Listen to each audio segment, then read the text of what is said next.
God in Israel, you had to accept Yeshua. You had to be grafted in. To join in the heavenly ideal of Israel, a nation of people devoted to Jehovah.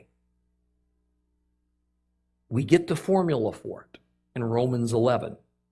And Paul explains how Gentiles who have faith in Christ are grafted in to Israel. It's a term we talk about all the time as Christians.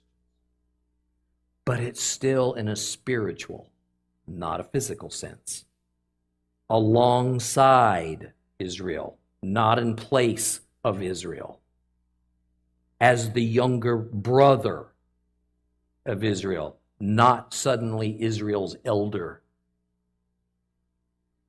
Not only that, but the reason Israel is to do this, to accept a foreigner who wants to accept the God of Israel, is yet another admonition by God to love him, that neighbor, as you love yourself. We've heard that before. And Israel shouldn't have a hard time identifying with a foreigner who wants to be among them because, as it says at the end of Leviticus 19, verse 34, because you were foreigners in the land of Egypt. So you ought to understand this. And part of the reason for the Egyptian experience was to learn some valuable lessons. And one of those lessons was, these foreigners are valuable in God's eyes. He loves them. So you're to love them. Verses 35 and 36 tell the Israelites they're not to cheat one another, or should they cheat foreigners in doing business. That's a little bit different from what Islam says, isn't it?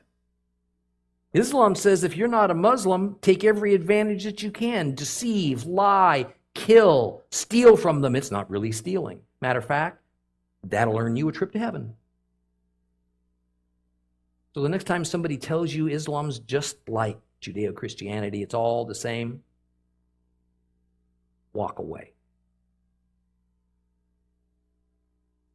Again, as I mentioned over time, more than once, it remains even just the Middle Eastern culture to cheat and to bribe and whatever it takes to win in a business transaction. The best and most revered businessmen, in fact, in the Middle East are the cleverest, because they can cheat the best, get away with it. God's people are to emulate God, be fair and be just to everybody. Now, this chapter ends with God's reminder to follow all of his laws and commandments, not just the convenient ones.